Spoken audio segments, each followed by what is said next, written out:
commencing 15th April. So let's jump into the dollar chart first of all. So I've just kind of cleaned up the chart a little bit here. Just for reference, here is where we were. Okay, here is where we are likely to progress towards. Quarterly shift, like I said before, even if we are to go down, which I don't know right now if we are, okay. But assume even if we are going to do that, then we're still going to want to counter, we're going to rate the counterparty, which is what? Buy side, okay? Here, above this. Assuming we're going to go down. Even, obviously, if we're not going to go down, then the whole of this is open as a draw, maybe here, you know, maybe a few months down the line. But let's just get into like the more micro, because that's just a macro perspective. So we're just gonna zoom into the lower time frames. So if you just go here, sorry, let me just keep that there. But yeah, so the fair value gap here, the monthly 4 levels here.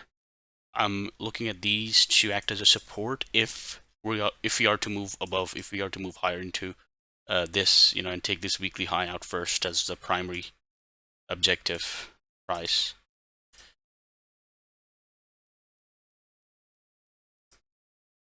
Then I'd be looking at this previous weekly high as a first strong liquidity. You do have this strong bullish candle here. We did leave out a few things in the wake that can act as a support. Obviously the 4 levels, the fair value gap to be flipped and now used as a support. You do then have some inbuilt levels inside of this, such as the BISI here, and this order block here as well. So you do have those as well there. And also this big bullish candle that you see over here is your breaker here.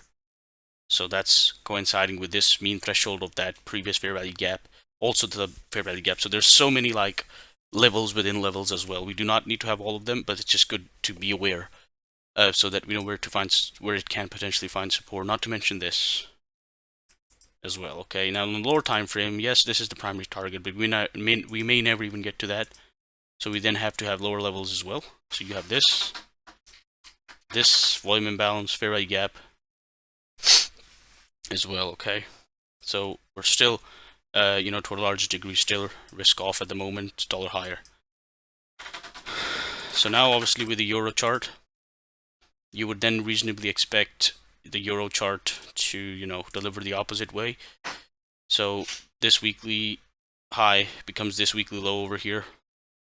And if I just go on a daily chart, and that's this level here,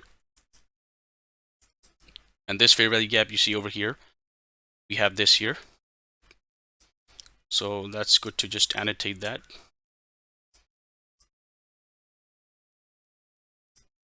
Okay, that daily fair value gap over there. And now that previous daily low that I've highlighted, actually,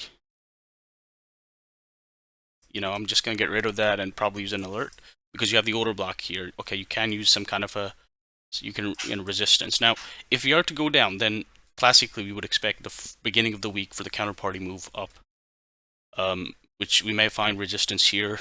If you go really deep, then here, there's order block here as well. Oh, sorry, no, this is not really an order block, but the fair value gaps here, and the mean threshold of this old inversion fair value gap. And also let's just quickly look at the economic calendar. So